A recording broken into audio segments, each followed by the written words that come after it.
All right, so batteries aside and everything else included. Batteries not included. All right. So today we're going to talk about data visualization and how to tell a great story. So it's a slight difference from before. The other talks were a little, how you do something, how not to do something. This is a little different, so let's have some fun. So first off, who am I? We kind of went through this yesterday, but this is my slide deck, and I'm not changing it. So I am SQL Locks, the guy with hair. If you forget who I am, just ask on Twitter, and Kevin will probably demean you. Probably. Because I also have hair. So what this isn't, does anybody know who these two gentlemen are besides Kevin? This is this is Stephen Few and that's Edward Tufte. And they're the general consensus, royalty of the data visualization workspace.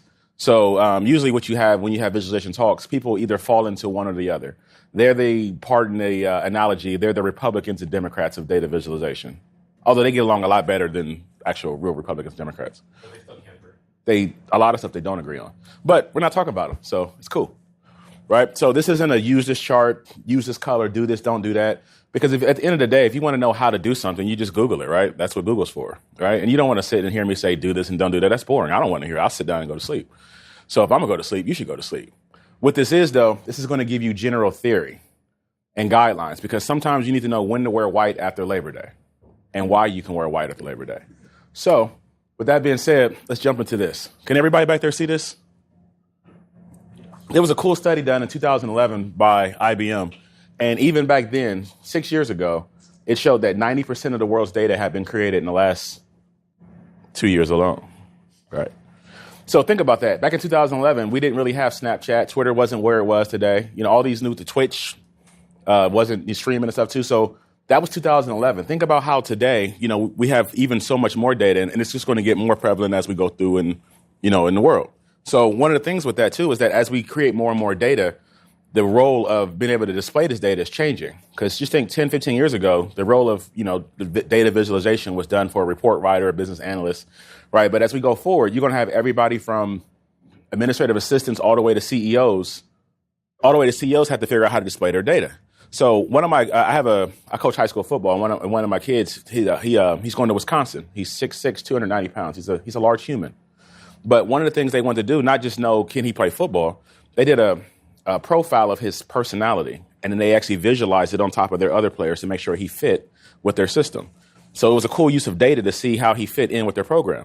So as we go forth in society, data is going to be more and more prevalent, and we're going to use it more and more as we go forward throughout time. So it's going to be very, very needy, pardon the lack of other terminology, to know how to display your data. So here's a cool stat right here.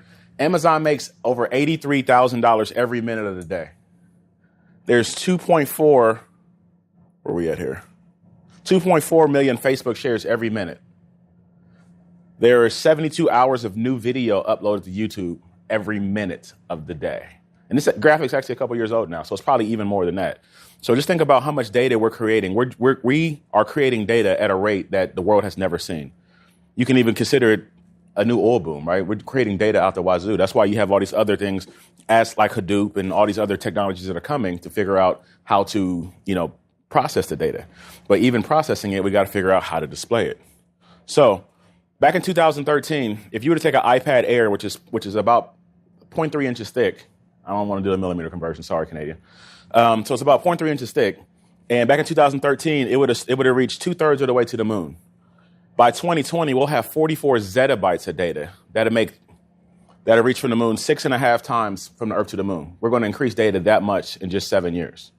So with that being said, let's jump into the presentation itself, right? So we're going to talk a little about the history, our audience, storyboarding, the types of data, how we see the world, datafication, and pitfalls to avoid, and where we can learn more.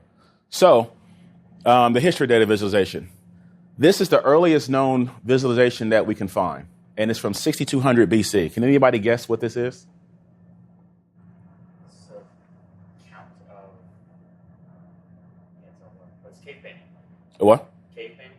It is a cave painting. Is it a pie or something? No, that is a volcano. And these are homes. Population count.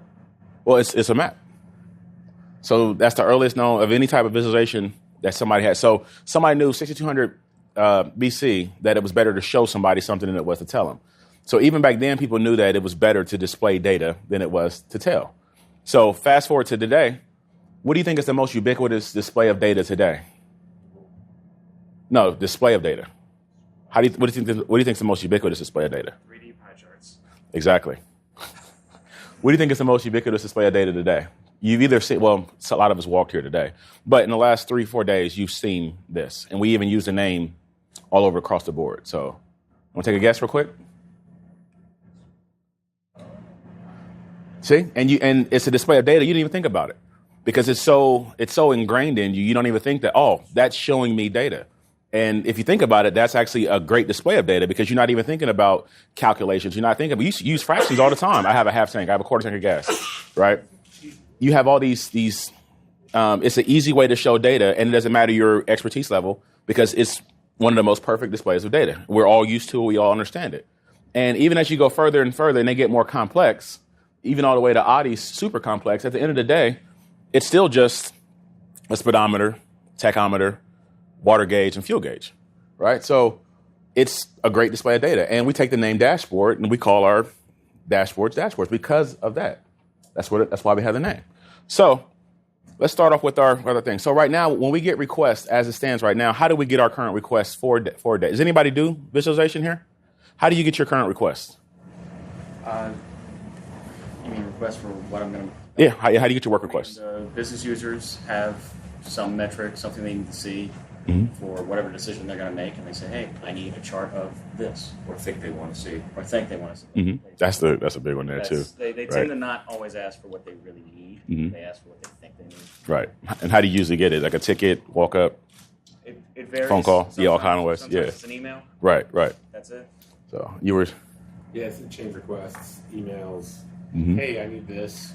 What about this? Right. So, and once we get them, what do? What's the first thing we want to do when we get all these users yelling at us and bosses and managers and saying, I need this right now, What do we want to do? We want to... We do want to go home. But Dive in. Normally, where's the data? Right. We want to dive in and start working on it, right? And so what ends up happening is that it's hit or miss what they want because like you said, they may not know what they want, right? So, these are certain things, are we considering the decision makers, what's known, background info, biases, do we have the data, like you said? Is the audience familiar with our data? Do we have any risks? What are they going to do with it? And one of the most important ones is what does success look like? Do we consider any of these type of things? So, and then two, can we put our visualization in a one sentence test? Right? So these are all things to think about, right? So with that being said, I'm going to introduce you to storyboarding. Has anybody used storyboarding for their visualization? Has anybody ever thought of visualization as a story to start with? As a story, yeah, but I haven't used storyboarding. So I make films, so storyboarding is natural for that. you don't have to storyboard to play dead. For the film, yes, you Thanks, surprise. I think our storyboarding is you create the report, you show it to the user, and they're like, no, not that. That's about it. Right. And that's the end of the story, and you start over again. So it's like a choose your own adventure with 3 pages. But you get it wrong about 2 or 3 times, then you figure it out. And Right. I'm going to give you this. and See, you're good. so this storyboarding process here is a way to prevent that. So first things first, and I actually use sticky notes too. And I have a pre-con with this. We do the whole day, and we actually go through and actually use sticky notes and create storyboards from the thing here. But first thing we want to do is write out our problem.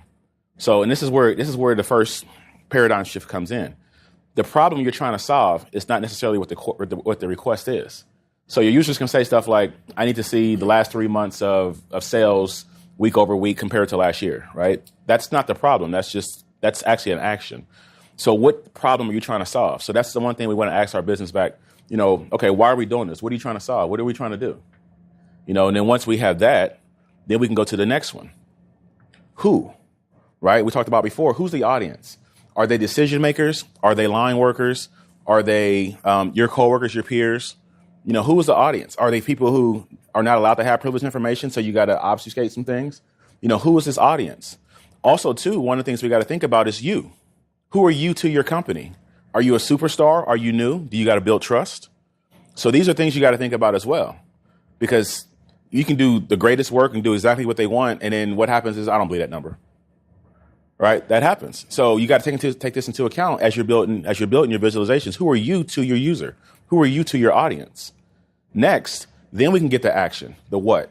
Now we can get to, okay, so what action are we going to take to solve this problem? Are we going to show distribution? Are we going to show regression? Are we going to show what types of things are we going to do to show that? So we're 3 steps in already. We still haven't done any work, right? We haven't chose a tool.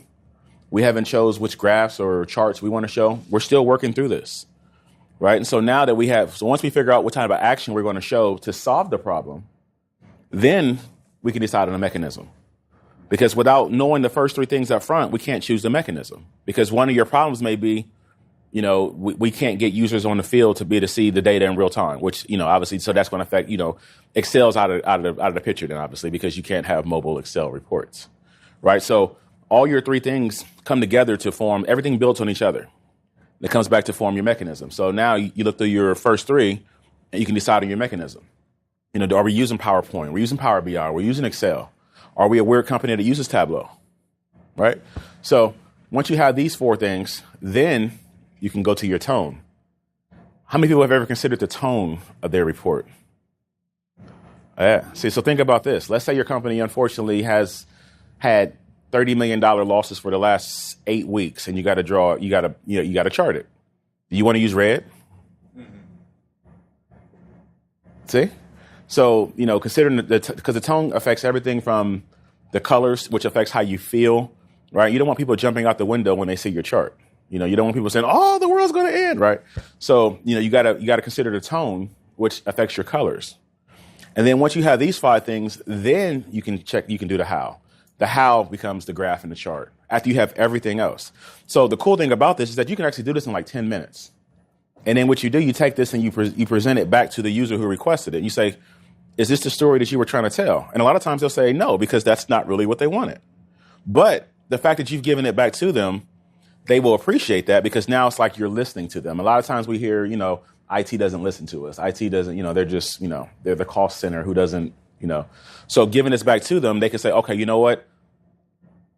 It's for the CEO and the plant manager, which in case now your report may need to be 2, because your granularity changes, right? So they can begin to see that. And a lot of times what happens too is that the person who requested your report or your chart was not the person who really requested it. It's a proxy.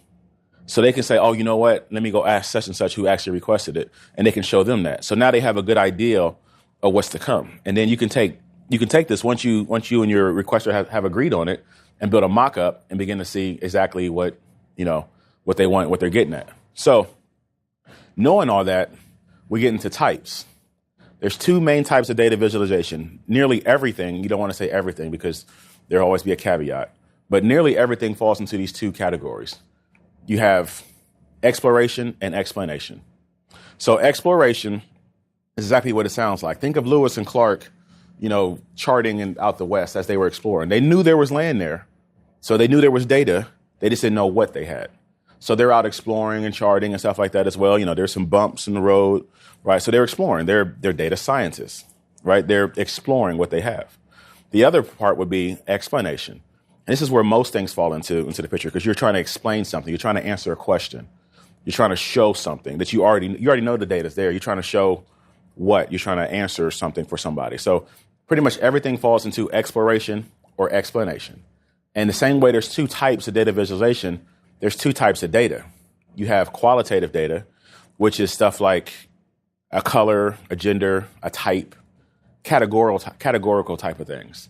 And then you have your quantitative things. There was actually a funny thing where I couldn't say either one of these words, and it came off as qualitative and quantitative, right? So, and I always laugh in my head because qualitative, right, and quantitative.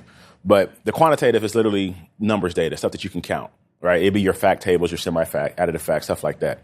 So pretty much everything falls into those 2 types. So now that you understand those 2 types, right, we can jump into, now we can start having fun. How do we see the world? So we've all seen a version of this quote, and it's the earliest attribution is to Tess Flanders back in 1911, who was a reporter for the New York Times. And its user picture is worth 1,000 words, right? But that picture is not really worth 1,000 words if the picture sucks. All right. So This is a cool study done by and 3M back in 1986. They found out that the human brain processes images 60,000 times faster than text. You are literally built or evolved, depending on your point of view, to see images. That's what we do. That's why when we do a good job as a society helping people when they lose their senses, but when people lose their sight, it's the most traumatic loss because we see the world is what we see. You can lose your hearing, you can lose your sound, your ability to talk, your smell. But when you lose your sight, that's extremely, extremely hard to live through because that's what we're built to see, right?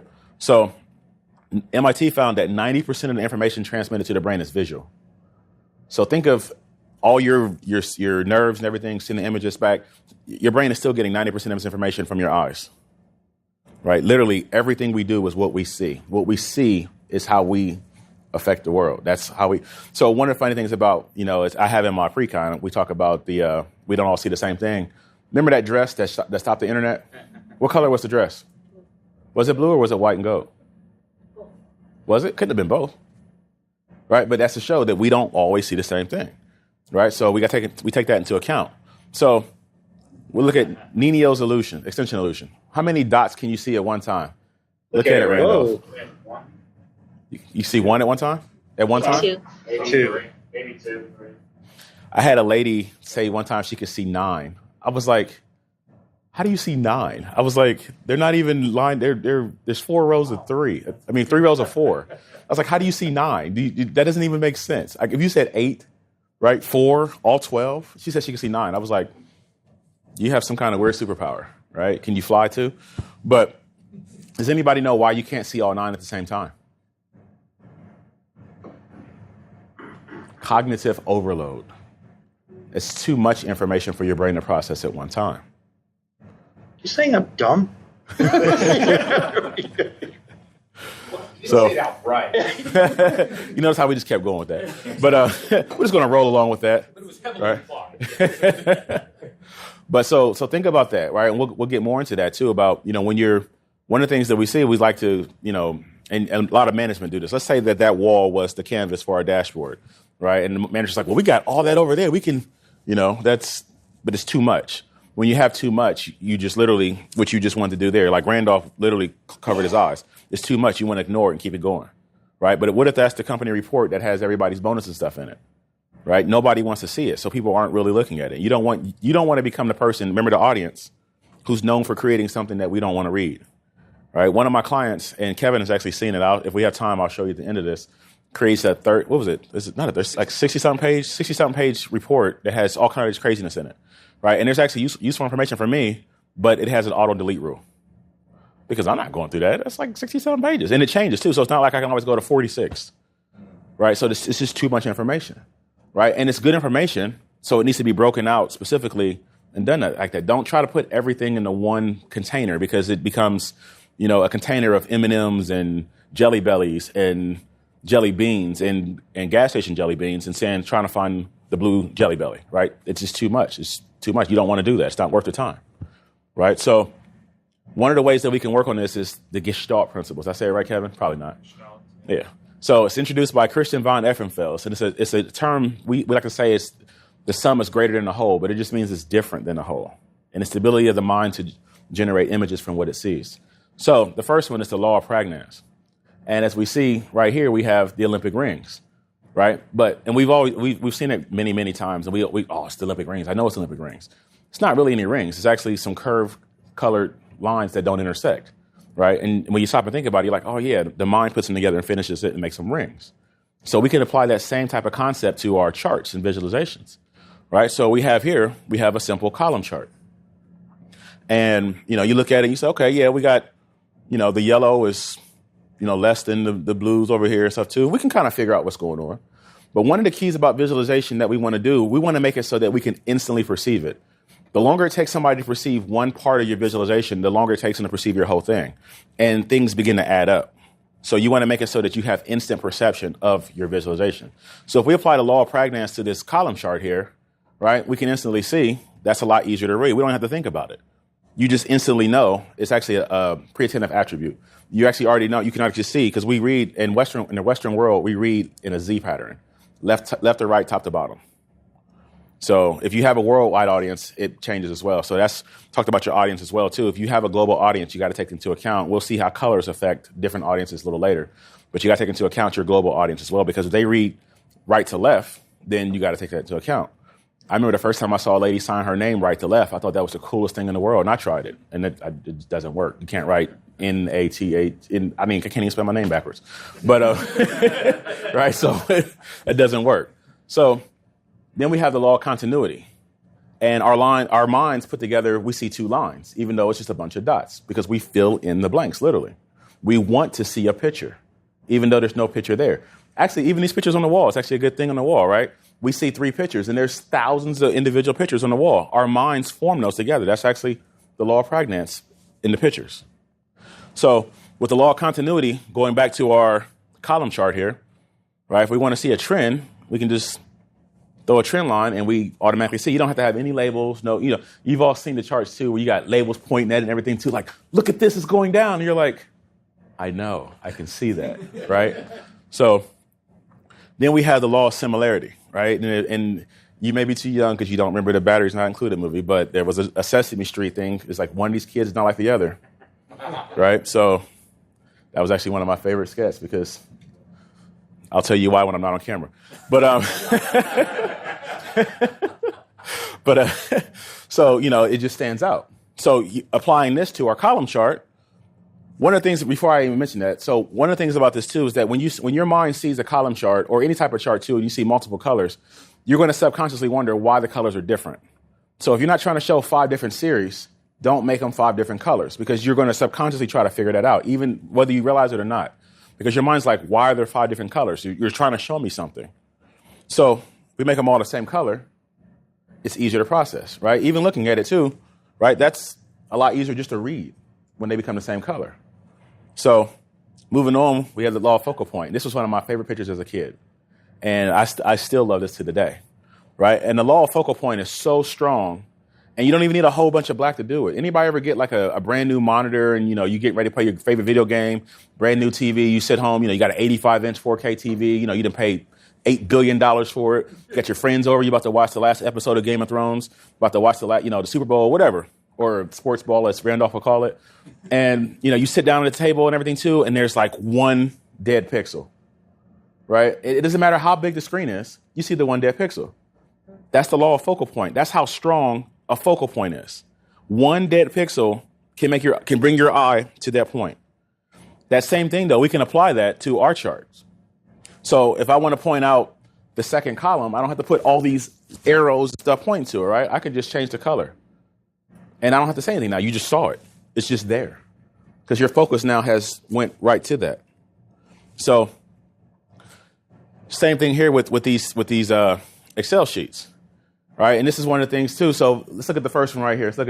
I'm pointing at it like it's actually a laser, and I don't have to point at the screen, but it's just habit to point at the screen, right? So looking at the screen right here, what's the focal point of this chart here? The headers, right? And you kind of really never want the header to be, because you're not trying to show somebody the header, right? Look at column 1, right? So the next one here, where's the focal point here? Numbers. Data. The data, maybe, kind of. There's not really. Yeah, see, so now you see the lack of a focal point. And as you go through them, you begin to see, playing with different things. And there's still remember, this is not a do this, don't do that. This is to show you how things appear to people, as you can see. So you can see the different types of focal points and lack of focal points with the same amount of data. Some jump off the table to you, some don't. Some blend in, some don't. So it would depend on how you're trying to show things and what you're trying to show things. But be careful about where you draw your focal point to, because there's ethical considerations as well. If you're trying to draw somebody's attention away from something purposefully, then shame on you, right? Because we're stewards of what we show. And never, ever get to the point where you're consciously doing that, because you get caught on it and your reputation is damaged. And it's hard to get something like that back. Let's see. Do I have a picture here? I don't have a picture here. I had a picture in one of my other demonstrations I was going to show you where somebody purposely lied with data. And, from here on out, it was just going. I'll give you an example. We've all seen the pictures with the Federal Highway Administration where they talk about the bridges. Anybody seen that? Where it's like, it's like, oh, America's infrastructure is crumbling and blah, blah, blah, blah, blah, right? And so I actually went and looked at the data. I was in the meeting with the Federal Highway Administration because one of my clients is the State Department of Transportation. And we was in a meeting with them too, and they were showing this to us before it went public. And I told them, I was like, let me see your definitions of these things, and let me see the data behind it. I want to see the data behind it. I'm a data guy, right? And so the way it was listed was that, they said a whole bunch of percent of roads are either structurally deficient or functionally obsolete. So looking at their chart, it was a scale of 0 to 10, and 0 through 3 or 4 was structurally deficient.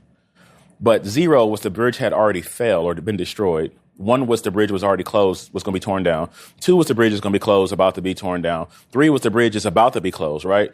And only like a small percentage was in the 3s.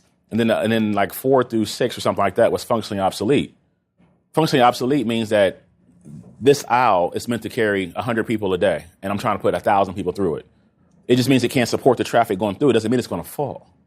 So they use those two things, and they put it into a graphic. And it was like, oh, the world, U.S.'s infrastructure is either functionally obsolete or structurally deficient, right? They put them together. They lump them together. It's called binning. They're changing the narrative of the data. So people were freaking out, saying, oh, my God, the roads are going to fall. And I was like, and I called them on it. And I'll never get a contract with the Federal Highway Administration ever again because I actually called them on it. And I said, that's unethical. I know what you're doing. You're trying to scare people to get more money in your funding. That's unethical, right? But be careful, don't do something like that because if somebody calls you on it, it's a pie in your face, and it's going to have your name attached to it from here on out in your company. You may even lose your job for it, but that's just a quick example for ethics of that. So let's look at the law of proximity. So obviously we see IBM, but it's still just really a bunch of lines. So we can apply that to our chart here, and we can see we have quarter 1, 2, 3, and 4, and then we have our series north, south, east, and west. But ideally, we probably want to compare north, south, east, and west by quarter, not really comparing the quarters by north, south, east, and west. That makes more sense. Because you can still see, you can say, okay, north from quarter 4 to quarter 1, I think are the same, right? But that's not really how you want to see it. If we change the grouping and put them together, the likeness together, by making it north, south, east, and west, now we can see the groups all together over here and like that too. So one of the things about grouping is that we naturally, when we see things together, we assume that they're the same. Right, and then now we can easily see and compare across the board by changing the proximity of them. So remember, it's all about perceiving something fast as possible. How much faster can we perceive something? So next thing is colors. This is the fun part. 84.7% of consumers cite color as their primary reason they buy something. You bought Cheerios because you like the orange box, not because you like Cheerios. The mauve one has more RAM. The what? The mauve. I see it's yellow, not orange. Honey. What's the cereal? Oh, it's green. It's a Toasty-O. They don't eat cereal in Canada? So this is a cool chart here too. I'll send this, it'll be available for anybody who wants to see it. We're not going to read through it. There's some really cool stuff in it though. And I'm a psychology junkie because there's so much stuff behind colors and how it makes you feel. You'd be surprised of how people manipulate you when you understand what they're doing with color when you see it. So one of the main things about color is that we don't all see the same thing. And I do have the picture here. All right. So is it blue or is it white? Right now it's blue. I see green and orange. Are you serious? Oh. I was like, you're the first person, right? Stare at it long enough, I can make it white. So, but I've seen it both. Right now I'm seeing blue and black. but remember, it shut the internet down because people were arguing over it. And the manufacturer was like, it's a blue and black dress. The manufacturer said it, so it's a blue and black dress. And I've even had people in my pre-cons and other sessions stuff too that actually could still see the white and gold in this picture. So it's literally, we still don't see the same thing, and it's the same thing. So one of the things about seeing the same thing is color vision deficiency. And it affects approximately 12%, 1 out of every 8%, 1 out of every 12 men are colorblind, and 1 out of every 200 women are colorblind. And statistically in this room, nobody raise their hand if they are. Statistically, okay, he raised his hand. So statistically, somebody's colorblind, right? And so one of the things about doing visualizations is that, and we'll see what things look like when we get a quick demo, is that you got to make sure that your story plays out across as many, boards as possible, because you don't know who that person may be. That may be the person, deciding your fate of your company as they're doing cut downs. looking at, percentages and performance stuff. You don't know. So looking at this right here too, and not just CVD, you can not have color blindness and still struggle to see contrast, right? Because the 2 in the middle is still hard to read. And one of the funny things is that that's like one of Excel's default color schemes. So you got to be careful which colors you use altogether, because it can be hard to perceive the stuff even without color blindness. So one of the things, this is actually one of the most amazing things here you see, because a lot of people have never experienced the world with somebody who's colorblind. So people who are not colorblind, this is the color wheel. And it's like, okay, yeah, I can see all those colors too. But watch this. When you start hearing people who have deuteranopia, protanopia, tritanopia, but all the different spectrums, we'll see how that looks to them. This is the normal color chart right here. And this is how the world looks to people with normal vision. People who have deuteranopia, that's when people say they have green color blindness. And you think, okay, they can't see green. No, they lose half the color spectrum. And the rest of it is affected as well. Those two are the same pictures? No. I'm just joking.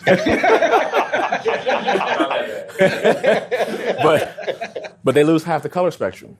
And they're just green colorblind. But they lose half the color spectrum. And everything else is affected. And then you have, and that's how that picture looks to them.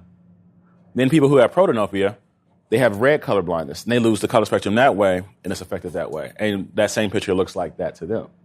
So when you get something like that, is a chart like this good or bad? It's bad anyway. It is bad anyway. But the colors. They're too contrasting. They'll get blocked out. But what if that's your company's color scheme? And you don't work Right. So, but something like that should be easy to see, the perception between the colors. We'll see how that looks in a second. So one of my favorite visualization groups, and they may be my favorite visualization groups, is the New York Times. And the New York Times, one of the things I tell people too, you don't have to agree with what they show. And so ignore what they show. You don't have to agree with it or not. But watch how they show it. They are phenomenal at displaying data. They are the elite of displaying data. Like I said, ignore what they're showing. You don't have to say, oh, I don't agree with that. Who cares what they're showing? Watch how they show it, though. So this right here, this is they use shading in this example, and it's the median distance from somebody's mother, right? So ignore what they're showing. We don't care about mothers in here, right? So the thing about this, though, is that no matter what your color spectrum is, or if you're printing in black and white, that's another thing to think about too. Their story plays out because they're using shading. And no matter what you're trying to show, you can see intensity of the same color. It's when you have contrast, is when you start having problems. But the same color and intensity will always play out. And they do great jobs. One of the things they're doing now, they're starting to stop using color altogether and use fonts and sizes and stuff like that to show their things. They're really good, and they're at the forefront of showing data. So you should always check out what's the New York Times doing today, and just go look and see, what they're showing today visually, because they have some really cool stuff to see. You can also use patterns, and patterns play out regardless of how you're trying to show it. Now, obviously, the mechanism becomes the key, because everything can't show patterns, right? Power BI can't show patterns. Reporting services actually can if you use code behind, but that becomes a lot more complex than a lot of people want to spend time on.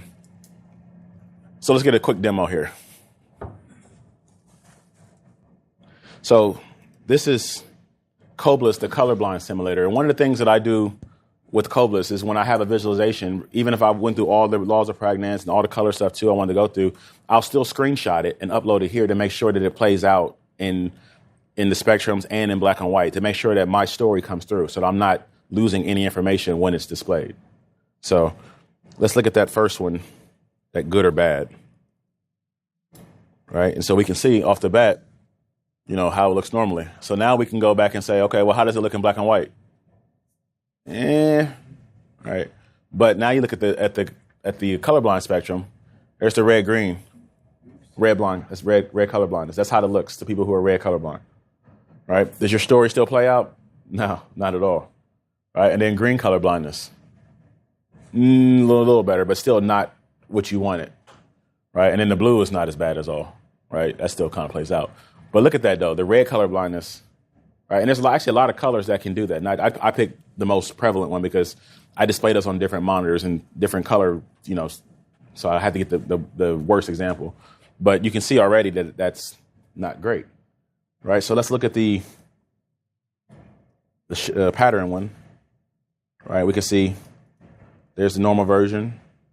There it is in black and white. There's the red color blindness. It's the green color blindness. It's patterns, right? You don't care about the color because it doesn't change, right? Now let's look at the New York Times example. All right, so we see the shading. And so let's look at it with the red color blindness. The story still plays out because it's just shades of the same color. All right, green color blindness, same thing. Blue, right? Everything plays out, even their scale. And then we can print it in black and white. Same thing. So and this is a good tool to use to be able to show how your colors play out. And I'm going to jump ahead to the next demo since we're already in this demo. This is another cool thing, too. This is the color lab. The color lab allows you to pick and choose your colors for your, to get a good color palette as you're going through to be able to see, and then to see how that color palette looks against each other before you ever create anything. So we will switch to show simulation controls, color selection, and we will pick Azure because nobody's ever seen Azure. And then we'll pick blue, red. Let's pick green and red.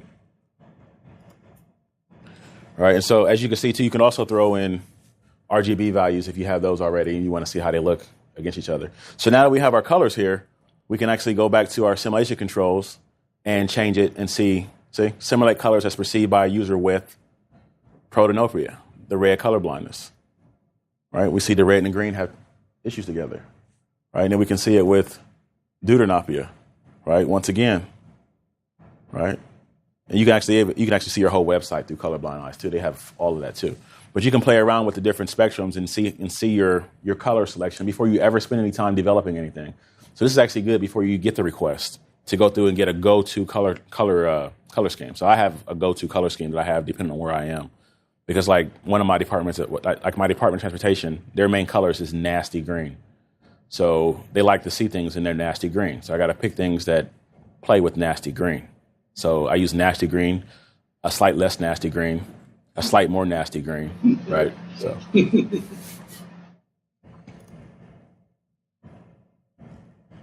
Another thing, this might be more than just whether you take your story properly or not, because you're doing stuff when we were doing work for DOD. Mm-hmm.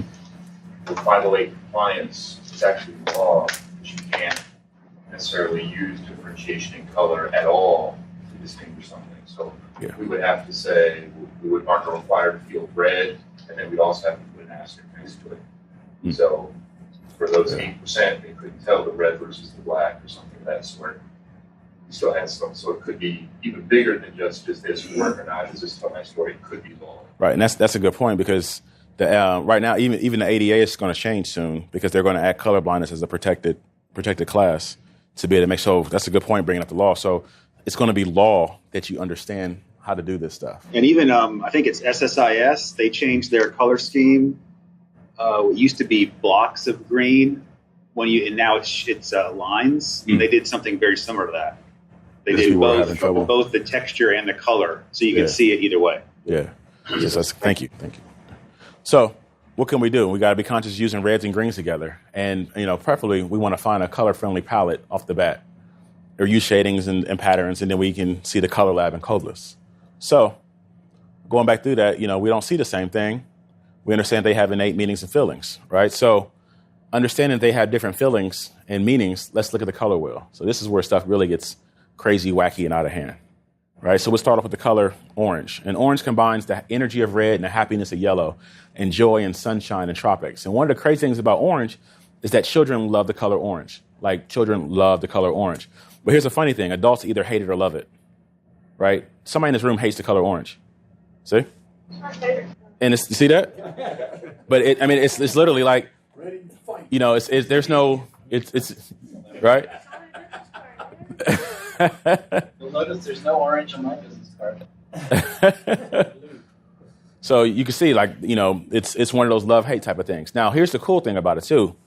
So colors can have positive and negative meanings. And sometimes the same meaning can be positive or negative, as we'll see in a second. So orange is adventurous and risk-taking, affordable, but negative is superficial and insincere, the exhibitionist. Anyway, right? Unsociable, overly proud, right? But then we get to yellow, associated with joy and happiness and intellect and caution, right? But this is one of the ones where you got to take into account your audience. In the former Soviet Union, a lot of the countries there, they used to consider mental institutions, they called them yellow homes. So they see the color yellow, they're thinking that because it's an ingrained meaning to them. So, you show something to them using yellow, we thinking caution, right? They're thinking crazy, right? So you got to be careful how your audience perceives your thing, because you can use the same color, and depending on who you're talking to, it can mean something totally different. So as we see here, it can mean everything from cheerful and happy, playful and fun, all the way to impatient and impulsive, egotistical, spiteful, cowardly, deceitful, right? And then we get green. It's the color of nature, growth, harmony, fertility, freshness, right? But in certain parts of China, a man wearing a green hat is symbolizing that his wife is cheating on him. Right? So it is very specific, right? But see, there's weird things depending on who your audience is, right? You got to understand your audience. You got to understand who you're talking to, right? So here's some positive and negative meanings about green, right? Financial gain, obviously, because we use green and red in the Western world to show positive and negative loss, right? And then we get, but it could be inconsiderate and devious, possessive and materialistic. Meanwhile, it could be adaptable and flexible. So depending on how you want to show it, you can use the colors for either side, right? And then we get to blue. Blue is my favorite color because it's just an awesome color. It's awesome. It just is, right? It's the color of awesome. And everything else is, right? So no, it's it's the color of the sky, stability, loyalty, and trust. 96% of all companies have red, blue, or white in their color scheme because of what? Yes. Have you noticed how many SQL companies, data companies are blue? Yeah, because they're trying to steal blue. And I got a story about the blue. Microsoft did a study called the $80 million color. And it's funny, they wanted to see for the 17 users of Bing, right? It's 16. It's the 16. Right. But watch this rate of return, right? So they found that if they changed the hue of the link, not even changing the color, if they changed the hue of the link, that it would generate $80 million more revenue over 5 years. So that's amazing from 16 people now, right? But it just changing the hue of the color instilled more trust to make you click the link. Remember, I told you people play with colors and you don't even know. You're being, I don't want to say manipulated, but you're being... Manipulated. Okay. Right? But based on color, people are doing stuff to make you feel a certain way. So they're trying to instill trust. And as Randolph said, the IT companies are putting colors of blue in their thing because they want you to instill trust. Right? IBM is blue and it's not an accident. Microsoft is blue. It's not an accident. Nobody chooses these colors by accident. They spend billions of dollars on psychology trying to figure out all these things, trying to figure out why they want their colors that way. Now watch this though. Look at the positive and negative meanings. Blue can also mean unforgiving and frigid, manipulation, unfaithfulness and distrust, as well as being peace and calm. So it can mean loyalty, trust, and integrity, as well as unfaithfulness and distrust. How can they be the same? How can the same thing mean two different things? Two different people. Two different people and using it a different way, right? So if we take, we show, when like the original Superman, when they were showing the Fortress of Solitude, they used a blue filter over it to make it seem cold. Although they said when they filmed it, it was like 90 degrees or something like that. But the filter made you think cold and frigid. But we just said blue is like a trusting, right? So it can mean different things depending on how you want to show it as well. Not just the same person, not just different people, but how you're using it can be, right, the context of it. So then we get purple. It combines the stability of blue and the energy of red. And it's associated with power and nobility. You don't really see a lot of purple in visualizations. One of the funny things was I had just got back from my long trip, did a trip through Europe, toured through Europe, and I got back and I was tired. And I was giving this presentation and I was like, but nobody uses purple for anything serious. And then somebody goes, well, the Baltimore Ravens use it. I'm like, who's a Raven fan? And we were in Baltimore, right? So I was like, whoops. Right? But so purple means everything from psychic and intuitive to impractical and Barney, right? So one of the funny things too about purple, we talk about locale. There's certain parts in Northern Africa who reverence the color purple, where like it goes back to kingdom days back in the BC times, right? They can't use purple. You can't wear purple. You can't use purple. So if your company was global and you were doing something and you showed that to them, you'd probably lose them as a customer. So you got to know how your audience perceives colors as well when you're developing visualizations for them. Yes. One thing with purple that I've known forever is that in old times, like Roman Empire times, only the top royalty would ever wear purple because the purple dyes were so expensive. Mm-hmm. And so if you wore purple, that meant that you were flaunting your affluence or your influence, right. Both. And so that was one of the things that's why purple is associated with royalty. Right. Also why boys used pink and girls used blue, because pink was more expensive. Did you say? Until this decade, until this last 100 years or so. Yeah, until the 50s when Macy's wanted to switch it. Yeah, advertising, marketing. See, marketing controls so much of our daily lives, right? So then we get to the color white, right? And it's associated with purity and safety and cleanliness and virginity. Huh? Sorry, John. Sorry, what? Color white. Yikes. That's okay though. We got the next one coming up. But right.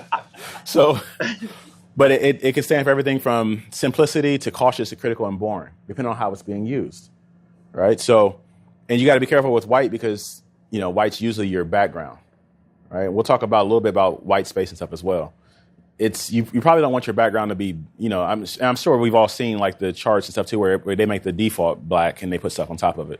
That's the color scheme. It's too much to the eye. It's like, because now your focal point is the background, right? Because it's the darkest part of the screen. Your focus is that now instead of being what you're trying to show people. And it's hard to focus on what you want to show. So we have everything from innocence and purity to sterile and stark and fastidious, right? And then we get to black, associated with power, formality, death, and mystery, right? But it's also the focal point, like we said earlier, right? You don't really want to go through and put black everywhere all over your stuff because it's the focal point, right? So it can mean everything from power and control. Okay, here we go. This was talking about the double meanings, being positive and negative. Power and control, power and control. All about how you're trying to show it. It can mean negative or positive, right? And then finally we have red, which is fire and ice and war and danger and power. So when you see red, you think about war and danger, right? Financial loss, and then you think of Target, right? So I was telling them when I was in Canada, they were like, well, we don't have Target anymore. I'm like, see, financial loss, red, right? So, but Kmart as well. Kmart too, yeah. You gotta be careful with having red companies. Isn't there a database platform that's red? No, not anymore. See? Yeah, Oracle changed their colors.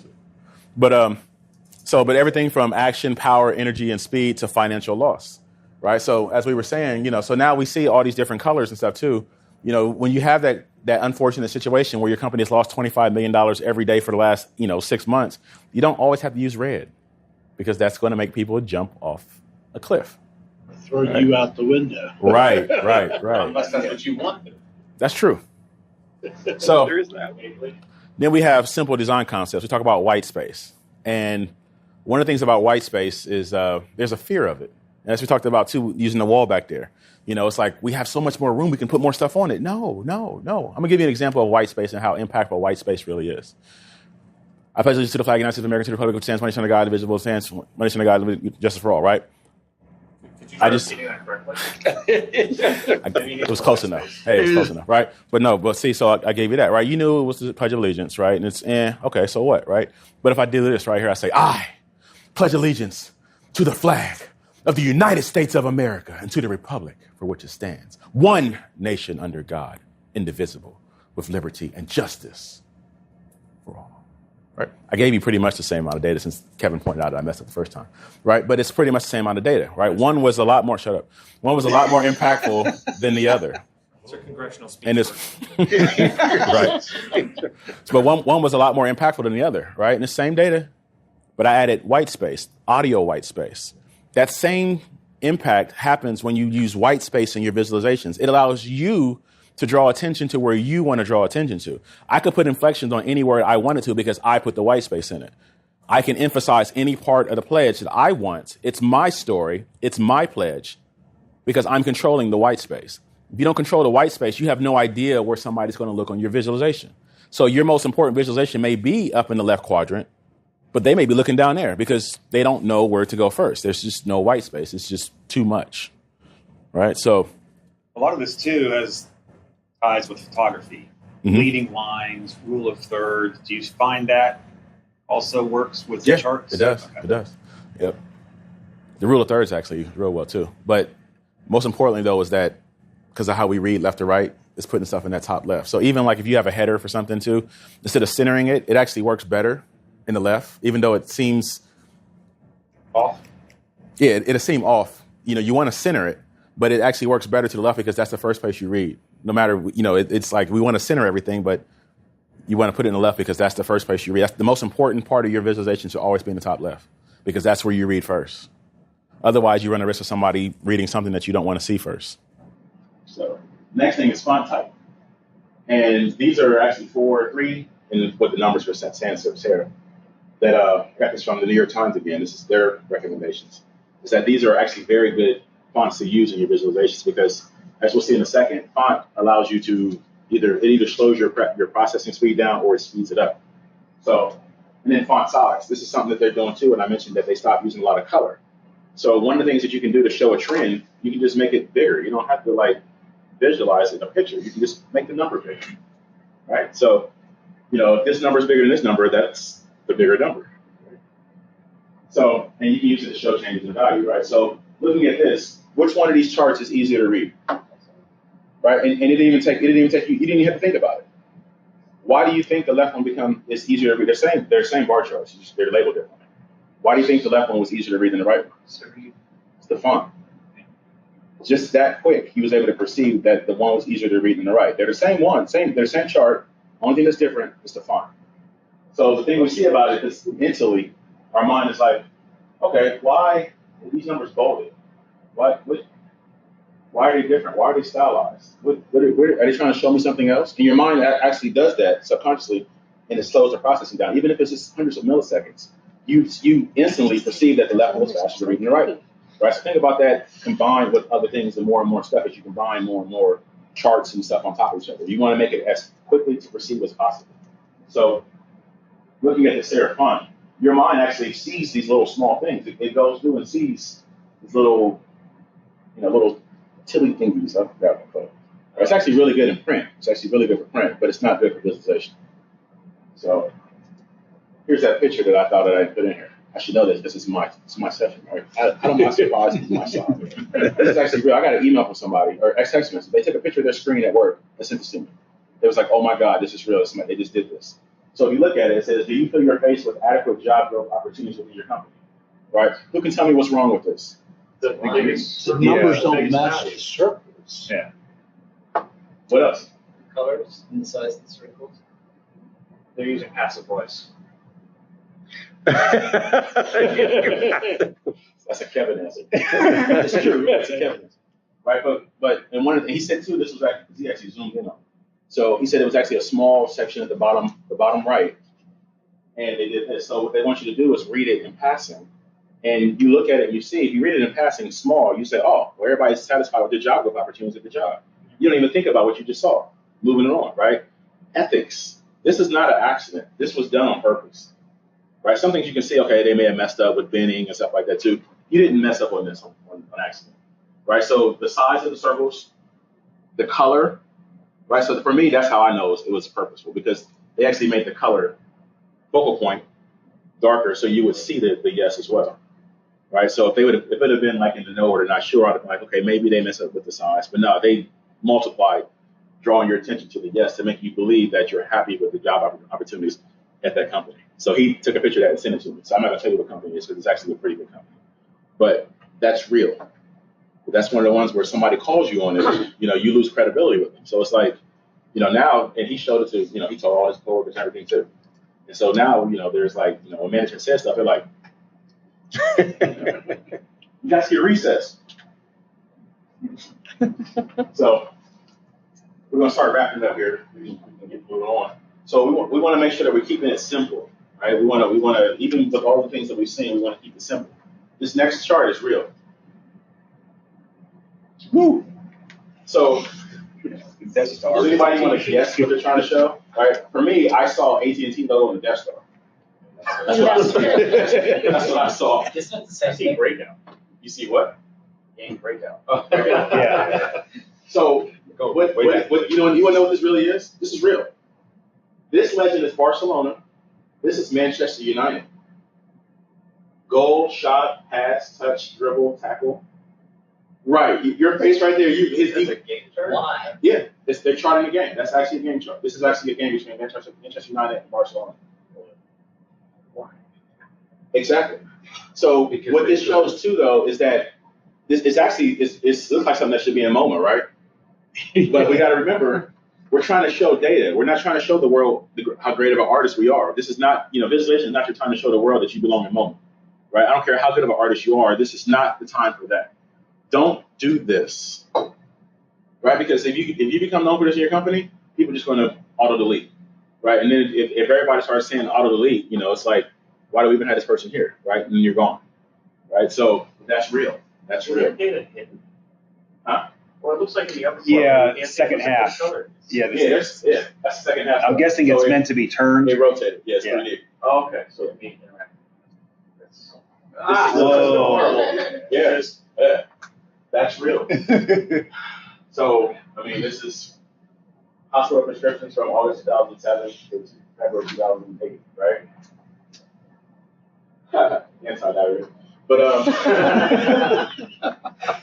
sorry, immature a little bit. But I was drawn to that. but there's so many things wrong with this too as well, right? First off, it's a pie chart, right? And I'll show you why in a second why a pie chart sucks. But one of the things too is that not just, and so this would be bad whether it was a column chart, bar chart, doesn't matter. There's too many series. You have too many series here, right? So something like this, you got to bend better, right? Maybe you say, decongestants altogether or something like that. You classify your stuff into different things because you have too many series. So there's a lot wrong with this besides it just being a pie chart. Also 3D.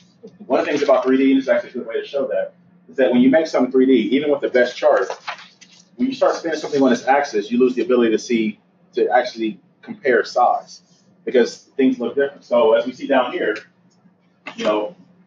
these sixes, these are the same size. This hypertension and this anti-arrhythmic are the same size, but they look drastically different because the axis has changed. So we want to stay away from, there's no need to have 3D. We're not building houses, we're not architects. There's no need to use 3D when we're showing two-dimensional numbers. So with that being said, we'll show another pie chart. So right here, I've actually labeled them, right? We can see we have 17, 17, 18, 15, right? So even with these being labeled, can you really tell, if there was no label, would you tell the difference between these two? And these are accurate. This is 17% of that, and this is 18% of that. They look identical. If they weren't labeled, you would never know, right? So if this was your real data, right, without having to label everything, you run the risk of your audience not knowing that they're different, right? So what's a better way to see this? You see it in the column chart, right? In the column chart, we can easily put lines and stuff like that to be able to see the difference in different spaces and stuff too. But I can't leave it here without applying raw Pragnanz, right? So we'll sort it. Right now we can see the flow, we can see what's what, and we can see the difference between the two. Right? Even better, it looks better as a bar chart. Right? So it's not about don't do this, don't do that. It's what's the best way to show it. Is there a better way to show it? Yeah, pie chart may work, but is there a better way to show it? Perception, speed of perception. Can I show this better? That's what you should always be thinking. When you have your visualization done, can I show this better? Hopefully you did it before you finished it because that sucks. I have to go back and do it again. But can I show it better? Is there a better way to show it? Is there a faster way to show it? Is that so? The two examples, the two bar charts, the vertical versus horizontal. The horizontal works better just because left to right. It's left to right, and then too because of how they fell off. And yes, uphill. So I would use the column chart, which is the vertical one, to more show trending and stuff like that. Whereas the numbers you see like that, I show. Right, I play around with it a couple of times. Power BI is actually cool with that because you can just literally change. You can click a different one and it'll change it on the fly. So we're supposed to reporting services. That's going to be a nightmare because there's code behind it. So datafication. Does anybody know what this means? We're almost done, Carlos. Does anybody know what datafication means? So how many people here are wearing a step counter? See, that's datafication. We datafy everything.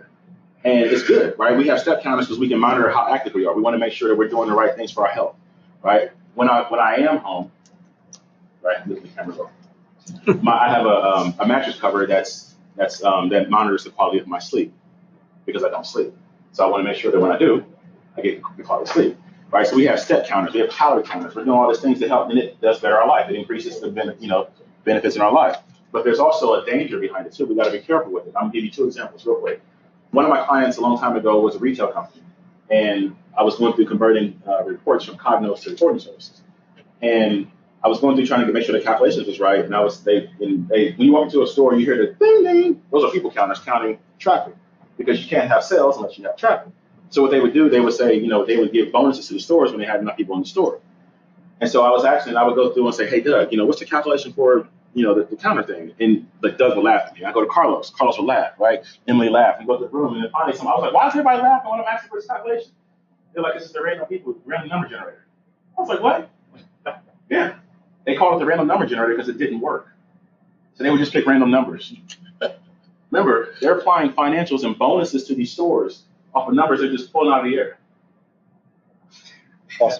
They knew the data was bad, so they were comfortable.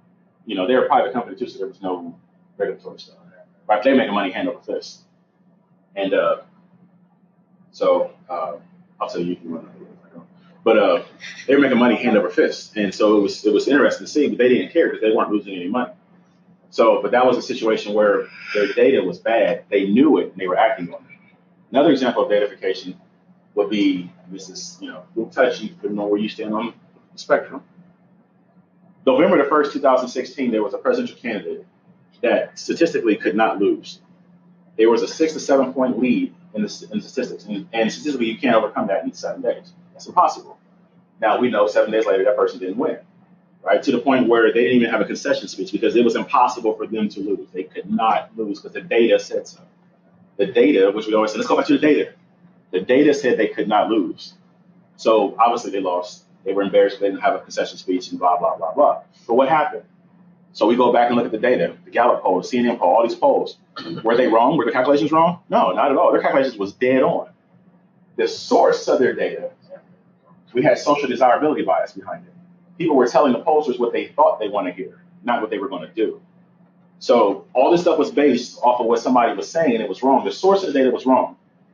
She based her reputation and everything else on it, right? People actually lost their jobs because those stocks dropped, all kinds of stuff. It was a lot of fallout from that, all because the data was wrong. So my point in that is, you got to be careful with datafication. While we can have data, we can say, oh, this data was collected right. Are you sure that people counter works? You may have the data, right? Are you sure it works? Are you willing to put your reputation on the line for this data? Right? Be careful with that. Sometimes you got to put an asterisk in the email saying, hey, I got you exactly what you wanted. We went through the storyboard and stuff too. But this data, I don't know, right? Even an email going back documents that you weren't comfortable, right? Because in the world today, you got to make a CYA sometimes, right? And something like that, just be careful. All I want you to know is to protect yourself and be careful in that so you don't get caught in that situation with the polls, right? Because people legitimately lost their jobs because it wasn't even their fault. They were just depending on the data they didn't collect. Now, was that one of those things where that was just a particular scenario where you can't test and confirm and say that our users accept that this is the result, that where you can do that with a counter and say, yeah, we confirmed that there were 4,000 people that came to the store. We had somebody checking it. Right. You can't really do that until after the fact and everything's too late. Right. With the election. Right. So yeah, because sometimes you can't test. Like I said, and that's the times when you really gotta, that's when you say I couldn't verify this data. Right. It's got to be as is. As long as you're upfront and say. Right. So they know. Right. We haven't approved this. Right. So your CEOs, you work for the Department of Defense, the generals and whoever making decisions on their stuff too. They know that this data may have been.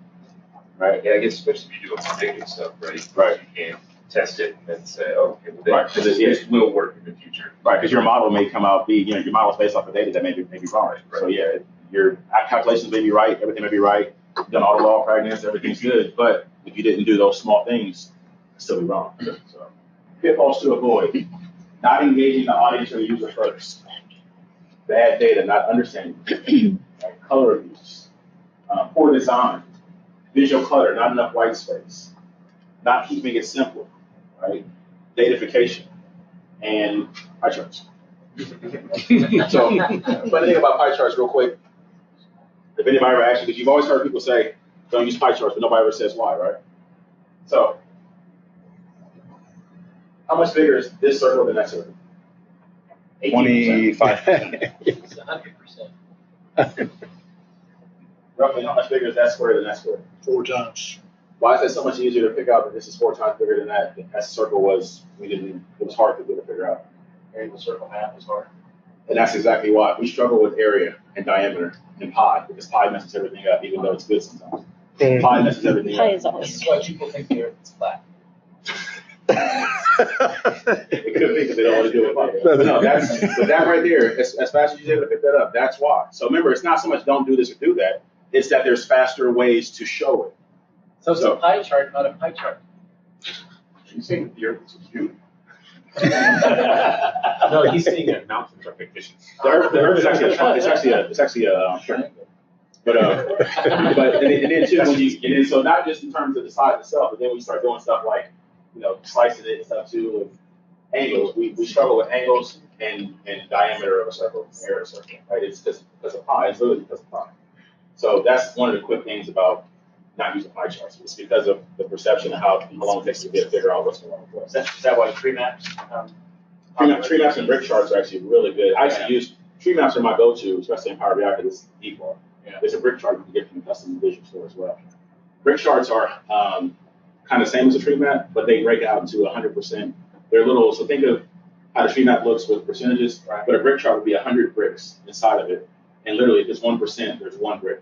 If it's 2%, there's 2 bricks. Okay. So it still looks like a tree map, but it's broken out even more, so you can literally see the exact percent. I get that. That's Yeah. cool. So, but yeah, so resources. It's all psychology, color matters, color lab, code list, stuff like that too. So, I'm gonna speed this up and get this out of here so we can speed up and hurry on up. But I can thank everybody. I'm Jonathan Stewart, guy with hair. So, Awesome. that being said, thank you for your time. Thanks so much.